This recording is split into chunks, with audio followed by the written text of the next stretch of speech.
الصلاۃ والسلام علیک یا رسول اللہ صلی اللہ تعالی علیہ وسلم۔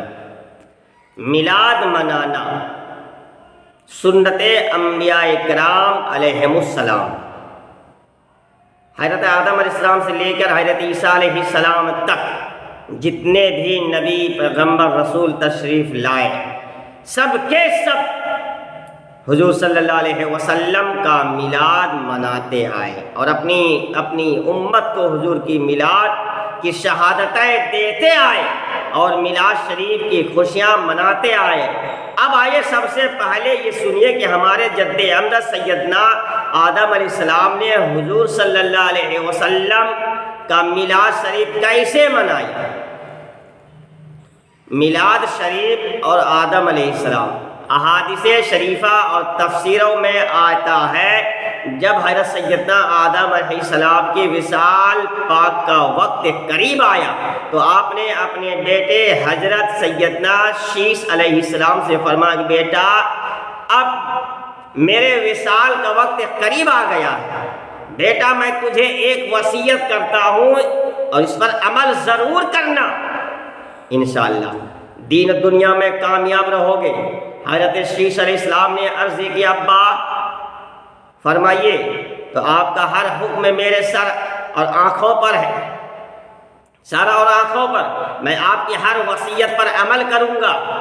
حضرت آدم علیہ السلام نے فرمایا بیٹا جب تمہیں کبھی کوئی مصیبت آ جائے تو بے صبری نہ کرنا بلکہ صبر کرنا اور اللہ تعالیٰ کے حضور دعا مانگنا کہ اے رب کائنات جناب محمد رسول اللہ کے صدقے اور وسیلے کے اس مصیبت کو دور فرما۔ انشاءاللہ حضور صلی اللہ علیہ وسلم کے وسیلہ جلیلیہ کے طفیل اللہ تیری یہ دعا ضرور قبول فرمائے گا، تیری مصیبت بہت جلد دور ہو جائے گی۔ حضرت شیش نے عرض کی ابا جان یہ جناب محمد صلی اللہ تعالی وسلم کون ہے؟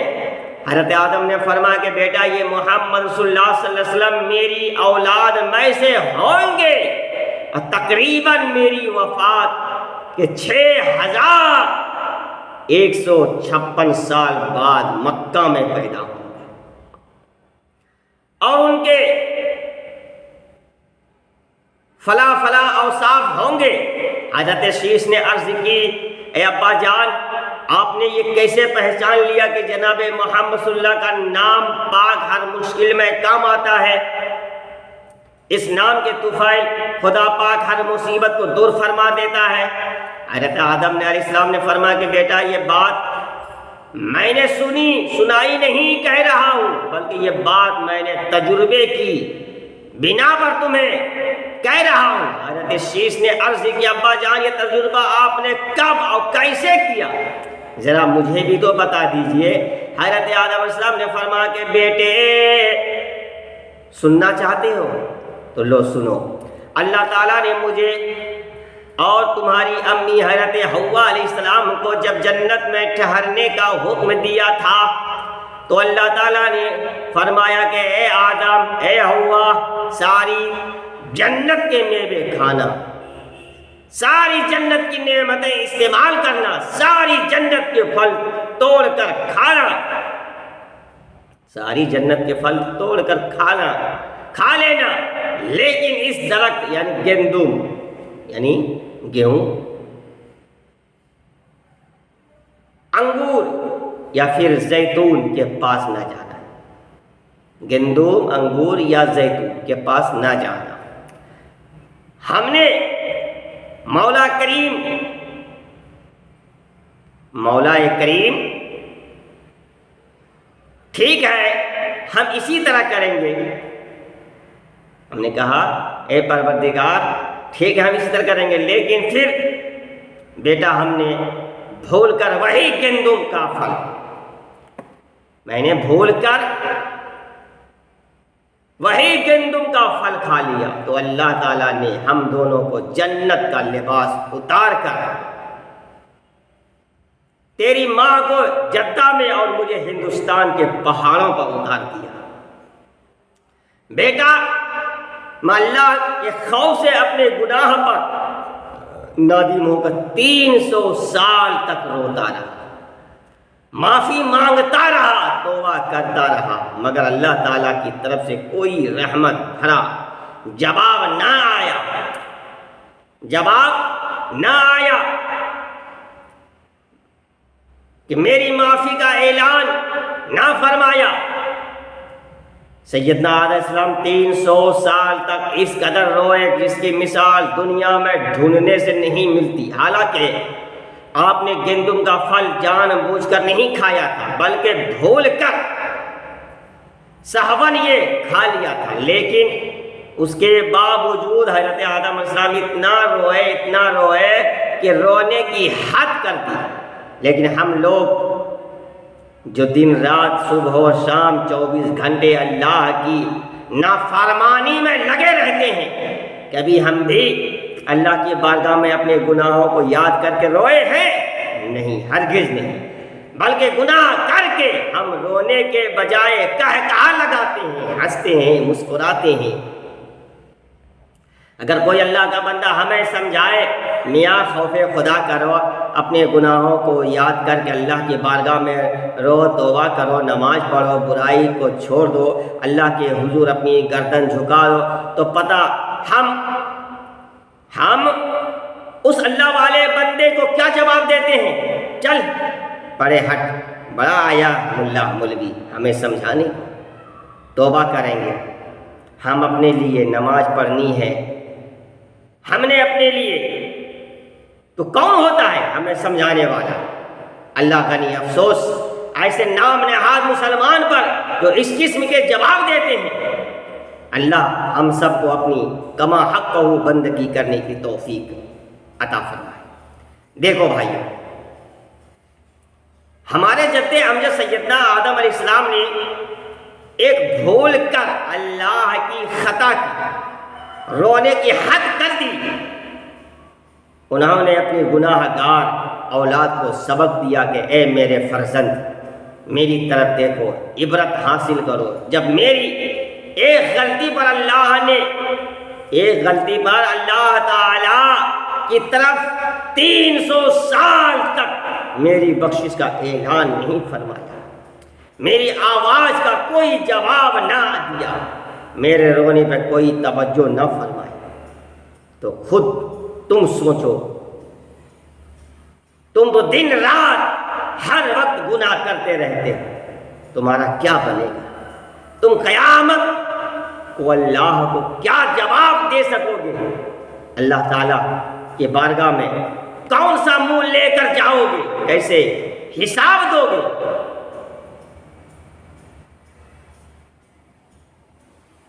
اعلیٰ حضرت عظیم البرکت امام عشق و محبت امام احمد رضا خان فاضل بریلوی فرماتے ہیں، دن لہو میں کھونا تیرا، شب بھر تک سونا تیرا، شرم نبی خوف خدا یہ بھی نہیں وہ بھی نہیں۔ ہاں تو میں عرض کر رہا تھا، حضرت سیدنا آدم علیہ السلام کی بارگاہ خدا بندی میں اتنے روئے حد کر دی۔ حضرت وہب بن منبع رحمت اللہ علیہ فرماتے ہیں کہ سیدنا آدم علیہ السلام ہندوستان کی سرزمین سر اندیب جہاں پر اتارے گئے تھے، یہ ایک بہت بڑا پہاڑ تھا، اس پہاڑ پر منہ رکھ کر 300 سال تک روئے، 300 سال تک ایک مرتبہ بھی ندامت کی وجہ سے آسمان کی طرف نظر اٹھا کر نہ دیکھا۔ آپ کی آنکھوں سے نکلے ہوئے آنسوؤں سے سر اندیب پہاڑ پر چشمے جاری ہو گئے، وہ چشمے اس قدر گہرے روا تھے کہ ان میں کشتی چلتی تھی۔ اللہ، آپ کی آنکھوں میں نکلے ہوئے آنسو ندی کی طرح بہتے جاتے، پرندے آتے حضرت آدم کی آنکھوں سے نکلے ہوئے پانیوں کو پیتے، آپس میں کہتے کہ آج تک اس سے بہتر پانی ہم نے نہیں کبھی پیا۔ حضرت آدم علیہ السلام ان کی زبان سے واقف تھے۔ حضرت آدم علیہ السلام بارگاہ خدا بندی میں عرض کرتے ہیں، اے رب اب تو ان پرندوں نے بھی میری حالت زار پر افسوس کیا، قربان جاؤ۔ حضرت آدم علیہ السلام کے رونے پر تفسیروں میں آتا ہے کہ 5 آدمی اس دنیا میں آ کر بہت روئے۔ حضرت آدم اپنی خطا پر، حضرت یعقوب حضرت یوسف کی جدائی پر، حضرت یحییٰ علیہ السلام اللہ کے خوف پر، حضرت فاطمہ الزہرا رضی اللہ تعالیٰ عنہ حضور صلی اللہ علیہ وسلم کے وصال مبارک پر، اور سیدنا امام زین العابدین حضرت امام حسین کے فرزند ارجمند کربلا کے واقعات پر۔ مگر ان تمام بزرگوں سے زیادہ سیدنا آدم علیہ السلام روئے، کیونکہ آپ 300 سال تک متواتر اللہ کی بارگاہ میں گریہ بازاری کرتے رہے۔ حضرت شاہ عبدالعزیز محدث دہلوی تفسیر عزیزی میں لکھتے ہیں کہ سیدنا آدم علیہ السلام اللہ کی بارگاہ میں اس قدر روئے کہ آپ کے رونے پر حضرت جبرائیل کو بھی رونا آ گیا۔ حضرت جبرائیل نے بھی حضرت آدم علیہ السلام کے لیے اللہ سے ان کی بارگاہ میں سفارش کی۔ آخرکار اللہ نے حضرت آدم پر کرم فرمایا، توبہ کرنے کا طریقہ بھی بتلایا۔ آئیے ذرا قرآن پاک سے سنیے، اللہ رب العزت قرآن مقدس میں اعلان فرماتا ہے فَتَلَقَّىٰ آدَمُ مِنْ رَبِّهِ کلمات، پھر سیکھ لیے آدم نے اپنے رب سے چند کلمے، اور اللہ نے اس کی توبہ قبول فرمائی۔ وہی بہت توبہ قبول کرنے والا، نہایت رحم کرنے والا۔ اب اس آیت کریمہ سے معلوم ہوا کہ توبہ کرنے کا طریقہ حضرت آدم علیہ السلام کو خود اللہ نے بتایا کہ پیارے، اگر مجھے راضی کرنا چاہتے ہو تو ان الفاظ سے میری بارگاہ میں دعا کرو۔ جب تم ان الفاظ سے دعا کرو گے تو میں تمہاری دعا قبول فرماتے ہوئے تیری خطاؤں کی معافی کا اعلان کر دوں گا، اور ساتھ ہی ساتھ تیری نبوت کا اعلان بھی کر دوں گا، اور تیرے سر پر نبوت کا تاج بھی پہنا دوں گا۔ حضرت آدم کن الفاظ سے دعا مانگی؟ آئیے سنیے کہ جب یہ دعا کا وقت آیا تو آدم کے دل میں اللہ نے ان دعاؤں کے ان دعاؤں کو القاء کیا، اور آدم علیہ السلام ہندوستان سے چلے، پھر سب سے پہلے خانہ کعبہ آئے اور کعبہ کے سامنے کھڑے ہوئے، 2 رکعت نماز ادا کی، پھر ان کلمات سے دعا مانگی۔ 10ویں محرم کی تاریخ تھی اور جمعہ کا دن تھا، دونوں نے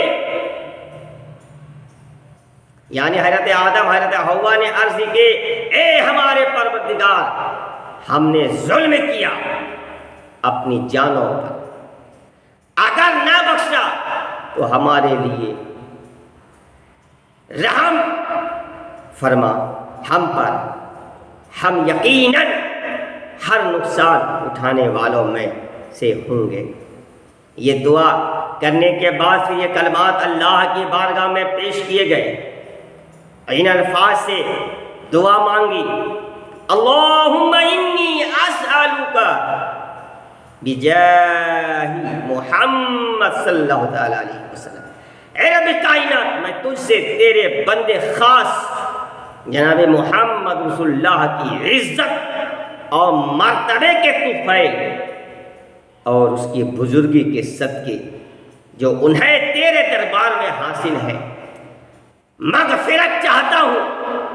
یا اللہ، اپنے حبیب پاک کے صدقے میں میری خطا کو معاف فرما دے۔ اللہ نے فرمایا کہ اے آدم، تو نے آج محمد کو کیسے پہچان لیا، حالانکہ میں نے ان کے جسم کو پیدا نہیں کیا۔ حضرت آدم نے عرض کی، اے رب کائنات، جب تو نے مجھے پیدا فرمایا تھا تو میری روح پھوکی تھی، تو میری روح پھونکی تھی تو میں نے اپنا سر اٹھایا تو میں نے عرش کے ستون پر یہ کلمات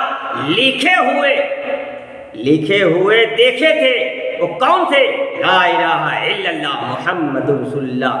بس میں جان لیا جس کا نام تو نے اپنے نام کے ساتھ ملا کر لکھا ہے، وہ نام والا پیارا تمہیں ساری مخلوق سے زیادہ محبوب ہے۔ اللہ نے فرمایا آدم تو نے بالکل صحیح فرمایا، بے شک وہ حبیب مجھے ساری مخلوق سے زیادہ اور اے آدم جب تو نے میرے محبوب کے وسیلے سے بخشش کی دعا مانگی تو میں نے تمہیں بخش دیا۔ اے آدم اگر وہ محمد نہ ہوتے تو میں تجھے پیدا نہ کرتا۔ سبحان اللہ۔ عاشق رسول خاک پائے مصطفیٰ صلی اللہ تعالی علیہ وسلم حضرت مولانا جامی